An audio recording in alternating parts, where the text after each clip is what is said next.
Hello everyone, welcome to our channel Vidya Mahasagar. हम BSc 6 semester के लिए बुक 3 का जो हमें असाइनमेंट मिला है उसके क्वेश्चंस करेंगे, जो कि एग्जाम्स के लिए भी बहुत इंपॉर्टेंट है। तो आप यहां से एक असाइनमेंट के क्वेश्चंस देख के भी कर सकते हैं और इन क्वेश्चंस को समझ भी सकते हैं। तो सबसे पहला क्वेश्चन है कि solve the LPP by graphic method. Graphical method मैंने सबसे पहले बताया था बुक 3 में। तो अगर आपने वो वीडियोज नहीं देखी होंगी तो आप वो वीडियोज भी जाके देखें, उसके बाद ये क्वेश्चन देखें, क्योंकि ये इंपॉर्टेंट क्वेश्चन है और वहां पे मैंने अच्छे से तरीके से समझा के करा है। ठीक है। Maximum z equals to 3x1 plus 2x2 STC subject to constant x1 plus x2 smaller than equals to 4 and x1 minus x2 smaller than equals to 3। ठीक है। अब यहाँ पे हमने क्या करा, पहले सबसे पहले we draw graph between two perpendicular axes such that are solution line first quadrant. सबसे पहले हमने x1 प्लस x2 यहाँ इक्वल्स टू 4 में था, तो हम इस 4 को नीचे ले गए, इस तरीके की इक्वेशन बनाई। यहाँ पे 2 था, इधर 2 ले गए, यहाँ पे माइनस में था तो प्लस करा, माइनस का 2, क्योंकि हमें इसको लाइन के क्वाड्रेंट के पॉइंट के हिसाब से इसे ड्रॉ करना होता है, यानी कि पुट करना होता है। तो हमें इसको इस तरीके से लिखना होगा। हमारी ये सबसे पहली वैल्यू x की वैल्यू होती है, y की, ये x की, y की। तो इस तरीके से हमने लिखा, ये x की वैल्यू और ये y की वैल्यू। x 0 4, y 4 0, x 0 2 तो y -2 0। अब फ्रॉम ग्राफ, जो हमने ग्राफ था वो ड्रॉ किया, हमें पॉइंट्स पता है, पॉइंट्स हमें लोकेट करने आते ही हैं। और हमने, जैसे कि आप देख सकते हैं, ए बी सी डी, इस पॉइंट पे अब हमने जो शेडिंग करी है वो किसके अकॉर्डिंग करी है, स्मॉलर देन इक्वल होता है तो हमेशा 0 के तरफ होता है, तो 0 की तरफ शेडिंग करी है। तो ये वाला पोर्शन सबसे ज्यादा शेडेड है, तो ए बी सी डी वाला पोर्शन जो था यहाँ पे फिजिबल रीजन हुआ। और डी पॉइंट जो था हमें फाइंड आउट करना था, तो वो हमने कैसे फाइंड आउट करा, इक्वेशन ए और इक्वेशन बी का यूज करके। तो x1 और x2 की वैल्यू 3,1 आ गई, तो x और y की वैल्यू 3,1 आ गई। इसी तरीके से हमारी सारी वैल्यूज हमें मिल गई, a की 0,4, b की 0,-2 और b की x 0 y -2, हाँ, और d की 3,1 और c की 2,0। ओके, तो इस चीज का ध्यान रखना, ये 0,-2 यानी कि 0x -2y, तो ये y, x इसकी वैल्यूज है, ये x, y नहीं, y, x की वैल्यूज है। ठीक है, तो उसके अकॉर्डिंग हमारी वैल्यूज इस तरीके से आएंगी। 0,-2 होगा यहाँ पर, 0,-2। ठीक है, a 0,4 और ये 0-2, ये था 2,0 और ये था 3,1। a b c d तीनों की वैल्यू, चारों की वैल्यू आ गई। अब हम क्या करेंगे, मैक्सिमम z, जो कि हमें क्वेश्चन में दिया गया है था 3x1 प्लस 2x2, इसकी जगह पे हम वैल्यूज रखेंगे x1 और x2 की। ये x1 है, ये x2 है, हमने वैल्यूज रखी। ये 0,-2 होगा, ये 0,-2 होगा, यहाँ पे 0 आएगी, यहाँ पे -2, तो ये वैल्यू आएगी -4। ठीक है, तो हम सबसे मैक्सिमम वैल्यू देखते हैं। मैक्सिमम वैल्यू सबसे ज्यादा 11 यहाँ आ रही है, डी पर 3,1, तो मतलब कि हमारी जो मैक्सिमम वैल्यू होगी वो डी 3,1 दैट इज 11 पर मिलेगी। ठीक है, ये क्वेश्चन इस तरीके से करते हैं। ग्राफ सबको ड्रॉ करना आता है, वैल्यूज रखनी सबको आती है, बस जो मैक्सिमम जेड की वैल्यू वो कैसे फाइंड आउट करते हैं, और शेडिंग का जो है बस उसका ध्यान रखना, बाकी चीज सिंपल है। नेक्स्ट क्वेश्चन देखते हैं। अब है solve the linear programming problem by simplex method. Simplex method जो था, मैंने सेकंड मेथड बनाया था ग्राफिकल के बाद। तो इसमें मैक्सिमम जेड की वैल्यू है, इक्वल है ये 3x1 plus 5x2 plus 4x3 और सब्जेक्ट टू कांस्टेंट इस तरीके से दिए हुए हैं। इसमें सिंप्लेक्स मेथड क्यों लगेगा, क्योंकि इसमें स्लैग जुड़ेगा, क्योंकि स्मॉलर देन इक्वल वाली वैल्यू है, स्लैग जुड़ता है सिर्फ। ठीक है, और इसमें स्लैग जुड़ता है तो सबसे पहले हम स्टेप 1 लिखेंगे, एज इट इज उतार देते हैं। स्टेप 2 में क्या करते हैं, इनइक्वालिटी को इक्वालिटी में चेंज करते हैं, स्लैग जोड़कर, स्लैग वेरिएबल जोड़कर। तो यहाँ पर स्लैग जुड़ा, सबसे पहले S1 जुड़ा तो बाकी के S2 और S3 0 जाएंगे। यहाँ पे S2 जुड़ा तो S1 और S3 0 जाएंगे।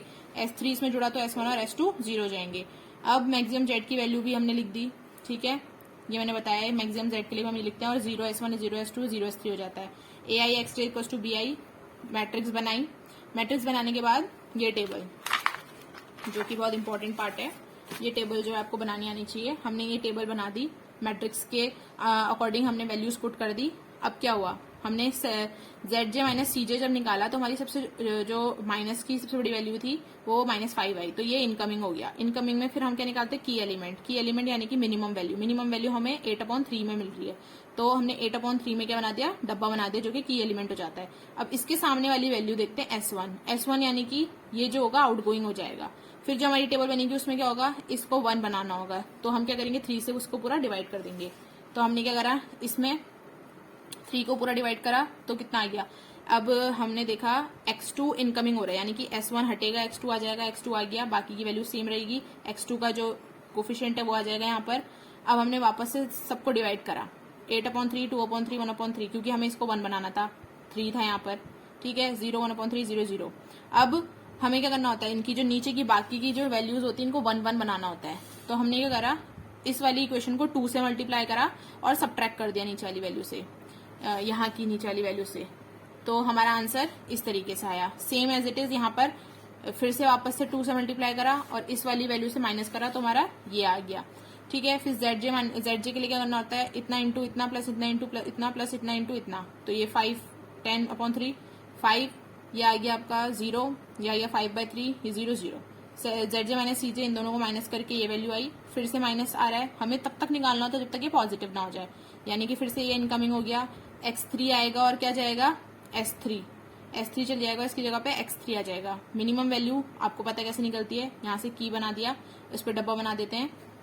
अब हमारा S3 गया तो x3 आ गया, हमने देखा यहाँ पे x3 लिख दिया, S3 की जगह x3 लिख दिया S3 की जगह पे, और फिर हमको इस 5 को 1 बनाना है तो हम डिवाइड करेंगे 5 से। हमने 5 से डिवाइड करा तो इस 3 की वैल्यू आई।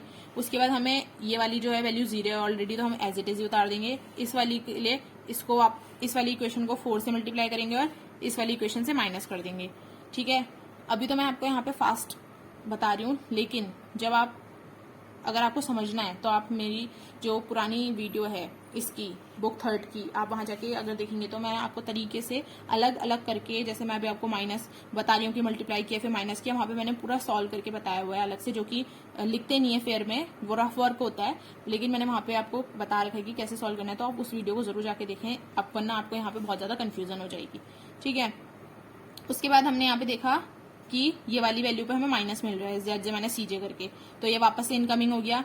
यहाँ पे से फिर से हमने मिनिमम वैल्यू निकाली तो हमें 41/15 पे मिनिमम वैल्यू मिली, यानी कि S2 आउटगोइंग हो जाएगा और x1 इनकमिंग, तो x1 आ जाएगा S2 की जगह, तो S2 की जगह अब नेक्स्ट टेबल में S1 आ जाएगा, और 41/15 को हम क्या बनाएंगे 1, किससे मल्टीप्लाई करके 15/41 से, ठीक है। तो हमने वो प्रोसेस करी, 41/15 को हमने इंटू 15/41 करके इस तरीके की वैल्यू बनाई, और वापस से हमने क्या करा, ऊपर और नीचे वाली वैल्यूज को 0 बनाना था तो मल्टीप्लाई करके सब्ट्रैक्ट कर दिया और आंसर हमारा इस तरीके से आ गया। और वहां पे S2 था तो वहां पे x1 आ गया, क्योंकि हमारा x1 इनकमिंग था और S2 आउटगोइंग, तो जो आउटगोइंग होता है वो हट जाता है और इनकमिंग वाली वैल्यू आ जाती है, और उसके जो कोफिशिएंट्स थे वो हमने लिख दिए। सीजे की वैल्यू कितनी थी यहाँ पे, 3, 5, 4, 0, 0, 0, ठीक है। अब so we obtain the optimal solution, हमें x1 की वैल्यू मिल गई, x2 की और x3 की, तीनों की मिल गई। ये bi वाली वैल्यूज को हम लिखते हैं, ठीक है, x1, x2, x3 की। सिंस मैक्स जेड की वैल्यू कितनी थी, 3x1 plus 5x2 plus 4x3, यहाँ पे हमने x1, x2, x3 की वैल्यू पुट करी, इस तरीके से सॉल्व करा, हमारी मैक्स जेड की वैल्यू आ गई, ठीक है। आप वीडियो पॉज करके इसे देख सकते हैं, ये था और ये।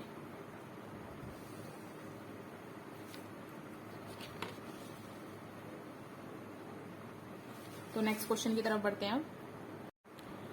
तो अब है determine the initial feasible solution to the following problem using north west corner method, Vogel's approx method. मैंने दोनों मेथड आपको डिटेल में पढ़ाई हुई हैं, तो आप उस वीडियो को जाके देख लेना।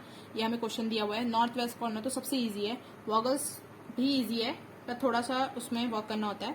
वॉगल्स मेथड में क्या देखना होता है, सीधे सीधे हम नॉर्थ वेस्ट कॉर्नर की वैल्यूज जो देखते जाते हैं, जो मिनिमम होती है, जैसे कि हमें पता है यहाँ पे 200 और 250 थी, तो इसमें मिनिमम वैल्यू कितनी थी 200, तो हमने यहाँ 200 एलोकेट कर दिया, यहाँ से 200 वाली ये जो कॉलम है हट जाएगी, यहाँ से 200 माइनस करेंगे 50 आ गया। फिर अगेन जो टेबल बनेगी उसमें 50 और 225 को देखेंगे तो 50 मिनिमम है, तो इसको कैंसिल कर देंगे, 50 यहाँ जाएगा एलोकेट हो जाएगा, ये वाला जो रो है कट जाएगा, बाकी बच जाएगा, और इसमें से 225 में से 50 माइनस करेंगे तो 175, और इस तरीके से वापस से टेबल उतर जाएगी। अब यहाँ पे क्या होगा, हम 300 और 175 को देखेंगे, 175 मिनिमम है तो यहाँ पे 175 एलोकेट हो जाएगा, 300 में से 175 हट जाएगा तो कितना आ जाएगा 125 आ जाएगा, 125 आ जाएगा, क्योंकि हमने 18 को 175 एलोकेट कर दिया है। उसके बाद इस तरीके की टेबल बनेगी, यहाँ पे हम 125 और 275 को देखेंगे तो मिनिमम 125 है, तो यहाँ पे से क्या हो जाएगा 125 कैंसिल हो जाएगा और रो हट जाएगी, सिर्फ ये वाली रो बचेगी और 275 में से 125 माइनस करेंगे तो 150 बचेगा 275 में से। उसके बाद इन दोनों में से इसमें एलोकेट होगा 150, क्योंकि 150 मिनिमम है, हमने 150 एलोकेट करा। ठीक है, यहाँ से क्या हो जाएगा, 150 कैंसिल हो जाएगा, 400 में से 150 माइनस करेंगे 250, इसको 250 एलोकेट हो जाएगा और ये भी पूरा कैंसिल हो जाएगा। और लास्ट में हम क्या करते हैं, जितने भी एलोकेट करे होते हैं उसकी टोटल टेबल बनाते हैं, जो कि इस तरीके से बनेगी। ठीक है, और इसमें चेक करने का कि हमने एलोकेट सही करे नहीं करे। 1 2 3 4 1 2 3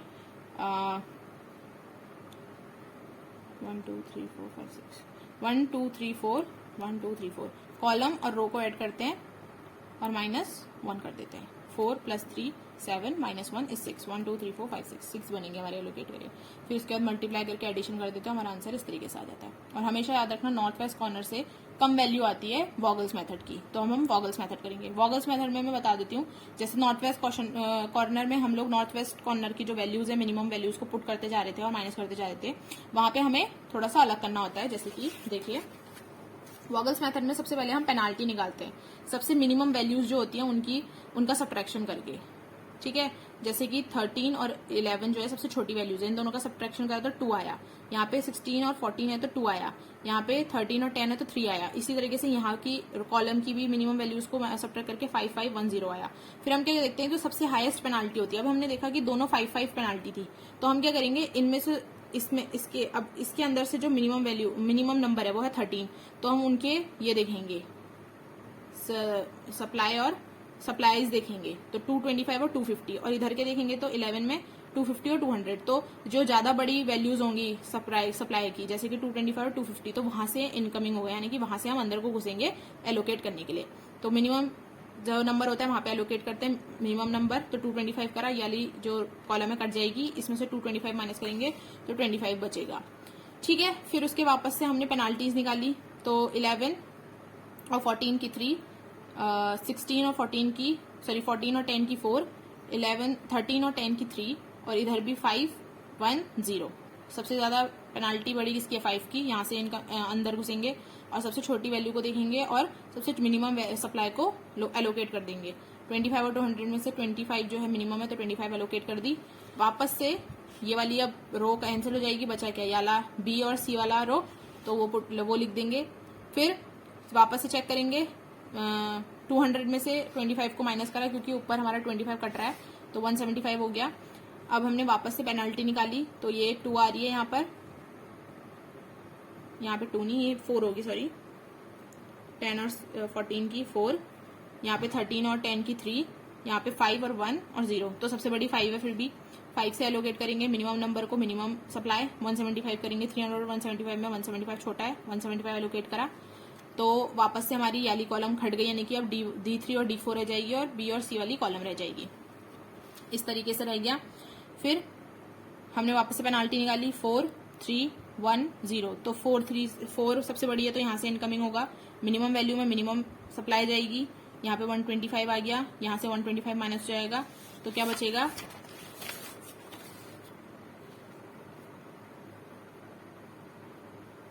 125 माइनस करके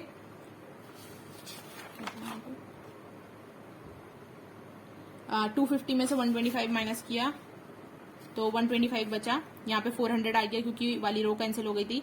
अब 13 10, यहाँ पे 3 पेनल्टी आएगी, यहाँ पे 13, यहाँ पे 10, तो 13 सबसे बड़ी पेनल्टी है, तो 13 से एंट्री होगी, तो 275 मिनिमम वैल्यू है, यहाँ आ जाएगी।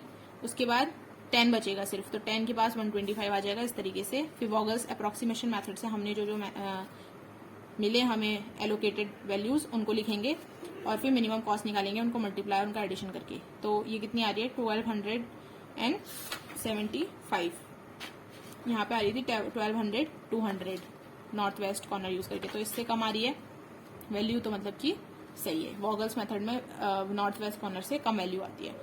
तो अब नेक्स्ट क्वेश्चन की तरफ बढ़ते हैं। ओके, तो अब है क्वेश्चन असाइनमेंट प्रॉब्लम का। असाइनमेंट प्रॉब्लम भी सबसे इंटरेस्टिंग है वैसे। ठीक है, इस तरीके से हमें टेबल मिलेगी और सबसे पहले हम क्या करेंगे, रो में से मिनिमम नंबर्स की जो सबसे छोटा नंबर होगा उससे सब्ट्रैक्ट करेंगे। पहले रो में होगा, subtracting smallest element of each row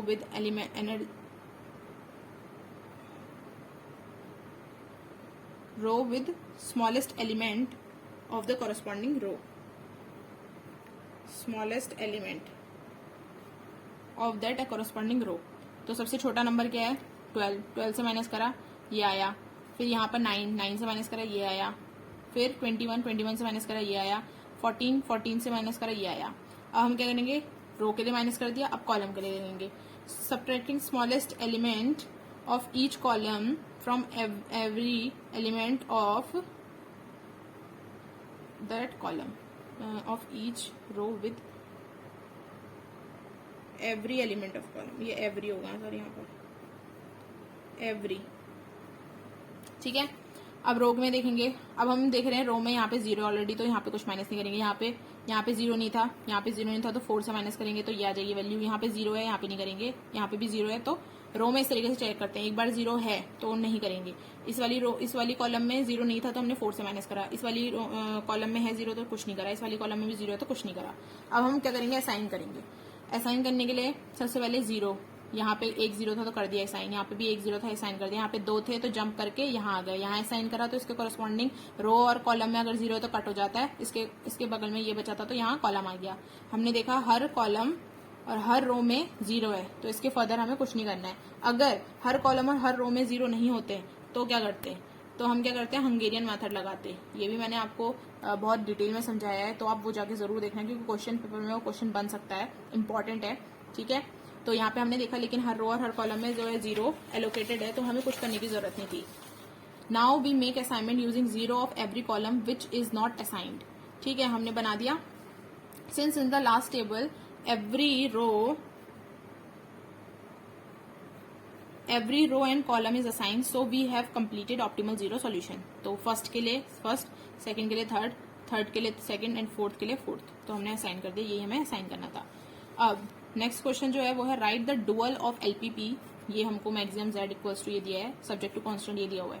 LPP मैंने जो है आपको आखिरी टॉपिक बताया था, मैंने उसमें आपको फर्दर सॉल्यूशन भी बताया हुआ है, लेकिन यहाँ पे हमें सिर्फ डुअल निकालने को बोला है। तो डुअल कैसे निकालते हैं वो आप सबको पता है। मैक्सिमम z के लिए सबसे पहले हमें जो होगा, we write the given problem in standard primal form. Since it is a maximum problem so all the constant must have smaller than equals to sign, जो कि है। So LPP is standard primal form. Maximum z जो हमें दिया गया हमने वो उतारा, ठीक है, एज इट इज कर दिया। अब इसके बाद क्या करना होता है, इसके बाद है हमें a की वैल्यू निकालनी होती है, जो कि यहाँ से निकलती है इक्वेशन से 2x1 माइनस 3x2 और 4x प्लस 4x2 से, और ये bi's होते हैं, ठीक है।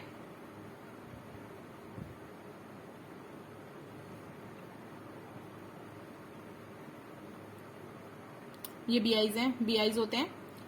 हमने यहाँ पे वही करा, a की वैल्यू निकाली, a ट्रांसपोज करा, bi की वैल्यू निकाली, b ट्रांसपोज करा, cj की वैल्यू निकाली, cj ट्रांसपोज कर दिया। फिर डुअल एलपीपी के लिए क्या होता है, minimum z equals to bi transpose w subject to constant a transpose w greater than equals to cj होता है।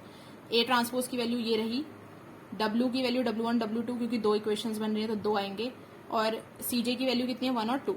स्टैंडर्ड सब्जेक्ट टू कांस्टेंट बनाने के लिए क्या करेंगे, पहले मल्टीप्लाई कर देंगे तो इस तरीके की इक्वेशन बनेगी। मिनिमम z के लिए bi ट्रांसपोज जो कि ये आ रहा है इंटू w1 w2, तो मिनिमम z आ गया,